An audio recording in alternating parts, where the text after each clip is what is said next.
Hello, you beautiful humans. So today we're going to be trying something fun. I was going to try and do this all fancy-like and make it look real good, but then I realized that my ADHD brain can't handle that no more, so we're just going to throw this on Snapchat and have fun with it. We are going to make a leftover potato soup.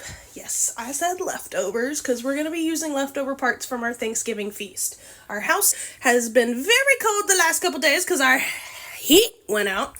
But now it's time to make a delicious soup. So we're going to be using potato skins. These are all saved from our Thanksgiving feast from when I made homemade from scratch make ahead mashed potatoes. Shout out to my mama on that because those recipes are golden. And we're going to make a potato scoop. We're going to make a potato soup. So I'm going to show you guys all of the beginning steps that we're going to do because it's primarily just focusing on stock right now. And then we'll go from there. I tried doing this video a second ago and realized how bad my grammar was. So we're going to try this again. So first things we did today was starting with the stock. So I immediately threw in some water into the pot and then part of our Thanksgiving leftovers. I got a whole onion in there, just chopped it up real fast in order to make it nice and easy to scoop out.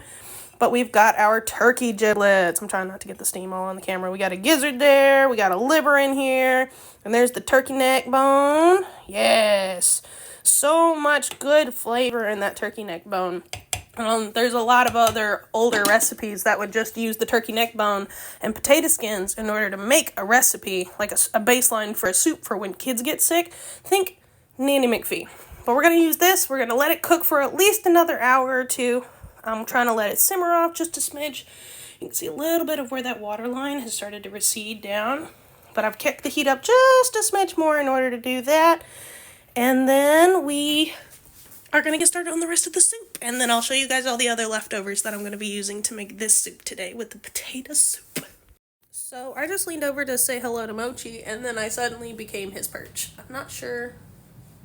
Okay, there we go. Now I can stand up again. He's still struggling. Look at this sweet boy. He just wants to perch. Hello, Bubby. You just want to get a pie? You want to see what's happening? Oh, you want to smell the soup. You want to see what I'm cooking. Now I understand. I know what you smelling. Is that it? Oh, now I'm back. What are you doing? Bruh. You don't want to see the soup? You smell it?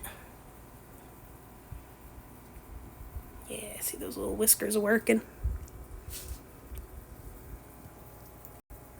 Yum, yum, yum. Alrighty, ladies and gentlemen, it's finally time for our next part. Now I have skimmed out all of the meat and onion and all of the goodies out of our broth now. I'll let those sit for a minute so some of those juices can seep out, and then I'm going to pour the juices back in. I want you to go ahead and get a look at this beautiful broth. Look at all that color. And it was able to reduce to an inch below the bottom. You can see this. Oop. You can see some of the skim there. Oh, that is not helping my case. There we go. You can see that difference right here between where the top of the water started and where it ended.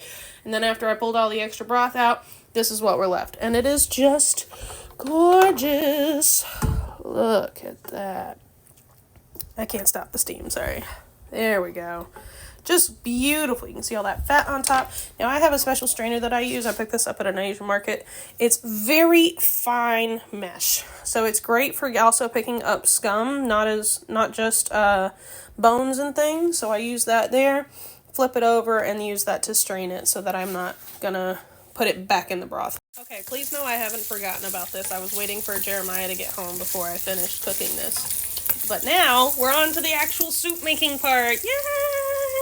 So at the moment I'm currently cooking bacon.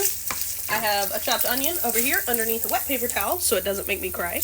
And then I'm going to add 2 teaspoons of garlic. 2 teaspoons of pre-minced garlic is the same thing as 2 cloves of garlic. So a teaspoon of chopped garlic is a clove. Also, I've decided to make a little impromptu dessert with some leftovers. We had a little bit of that cinnamon bread from the Pizza Hut. So I whipped up some cream cheese, a little bit of milk, some cinnamon, nutmeg, and actually added a little eggnog in order to give it a little bit of moisture, help soften up that bread. And then I drizzled the icing seasoning that comes over it on top. So that's going to be for dessert. And once this bacon is done, then we're going to start throwing everything else in the pot. Next, we've got all our bacon pulled out. We're going to dump in our onion. We'll let that cook a little bit. Normally I would do a yellow onion, but we have white onions that I need to use up. We'll throw that in there. Alrighty guys, next step. Once those onions start to look a little clear, once they start getting translucent, then we're going to add our 2 teaspoons of garlic. I'm going to throw in some thyme here, get that nice little home-cooked feeling, you know. I'm trying to do this right so that I'm not adding a bunch of moisture to my pan, so I'm trying to dance around the steam here. Got all that in there, and then it's time for the salt and pepper, and we're about to add our potato peels next. Alrighty, we've got our onions, garlic, and all of our spices. Oh, it smells so good. It's time to add in our potato peels. Give them a healthy dump. Now what we're trying to do here is we're just trying to help this cooking process just a smidge. This is a lot of potatoes for this pan, but that's okay. As soon as this is cooked up just a bit, we're going to dump it into our broth right behind there. And we're going to add a little bit of cream in order to help make it nice and flavorful. Now these have been soaking in the water for a bit, so you can see how curly they all are. All of that extra starch and everything that would end up turning them brown, that's now all gone. So that's all pretty, just like I had peeled them today. Alrighty guys, our potatoes are a lot more flat now. They're not as curly, but they are starting to be a little see-through. This is our cue. These are done. Now there's 2 ways to go about this. I could put this straight up in the pot and then use something called an immersion blender. Woohoo! But this thing is a pain in the butt to clean and it's going to take forever. So we're going to simplify this process and we're going to dump everything in my regular blender. Alrighty, we've got all of our potatoes in the blender. Now we don't want to mess up our blender by trying to overwork it too much, so we're going to take a few scoops of our stock that we made earlier today. We're going to toss that in there so we've got a little bit of extra liquid in the bottom in order to help everything blend out nice and smoothly. I'm going to bring it over here and pop the lid on. Okay, our potatoes are all blended. They look a little grainy, but that's okay. We didn't add a whole lot. It's all going to go back into the soup. Now our stock has been relatively bland. We haven't added any other seasonings too much. So now you can see that extra color in there. Added some salt and some of that beautiful Asian influence of our cooking of chicken broth with MSG.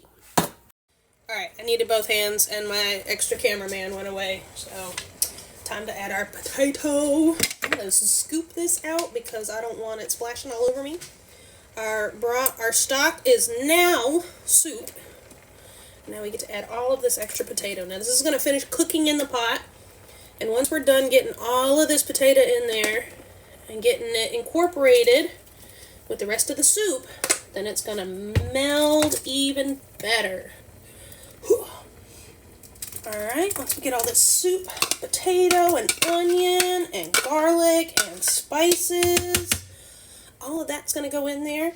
Now I did add a little extra salt to my soup base, but that's because that potato didn't have hardly any in it. And a lot of that potato is just going to soak up all of that extra salt. So it is one thing, potato soup always is going to need a little extra salt in order to make it better. What I'm doing right now is I'm adding a little bit of our broth that's sitting on top, and I'm swirling it around because I want to make sure I get every little bit, about burn myself, of that potato out of there. And it'll help make this even cleaner or easier to clean later so we don't have dried bits of potato in the bottom of it. So we're going to get all this mixed up next. Now I hear some of you already crying, "But woman, potato soup is supposed to have milk and cheese in it." I am no fool. I have leftover cheese from our Thanksgiving feast along with our potato peels. We have leftover heavy whipping cream because if we're going to go potato soup, let's go big or go home. And ham. I'm just giving this a quick little stir in order to get it all heated up and pretty. Alright, just to get it up at temperature. And what we're going to do next is we're about to add all our dairy. I'm going to start out with our cream. Now this is not quite a whole thing, so I'm just dumping the whole thing in. Time to get it out of the fridge. So we're going creamy. It's about about a cup in there, a scant cup, meaning just a little less. And this is what cheese we have left for when we made mac and cheese. So we're going to get that in there as well. We'll stir that in. Once this gets back up to temperature, that's when I'm going to add our cheese. And now that we've added our cream, this ham, I got about a cup of chopped ham left. This was some leftover honey-baked ham. And yes, I know I'm adding a little bit of sweetness to a potato soup. Heresy! But a little bit of sugar goes a long way. The same way you would add a little bit of sugar into a pot of spaghetti in order to help boost the savory flavors that are incorporated in those things, along with adding a little bit of salt to your baking, like making pies and whatnot, in order to help bring out a fuller flavor of everything. Now, our steam, not quite up to boiling, but that's okay. It's where we want to be. Add this a little at a time, because we don't want it clumping up. It's going to take a minute for it to melt down, too. So we just want to make sure it's all stirred in, and you don't want to forget about stirring it after this point, because if you don't, you can scald your cream or have all of your cheese stuck to the bottom of the pot, and that's not fun. It doesn't taste great when you have crunchy cheese in the bottom. You want to make sure it all gets melted, just a little at a time. And soon, all of this is going in there. Once all of that cheese is nice and melty and incorporated, we're just going to let this sit for a bit, simmer, have it reduce just a smidge, and then it's going to be ready to eat. So I almost forgot that because this is leftover soup, we're actually going to use up the last of my mashed potatoes from Thanksgiving. We're going to dunk that in. That's going to add to our consistency as well, help thicken it up. And we're going to add a couple scoops of turkey gravy. This is the last of the leftovers. After that, it's all done.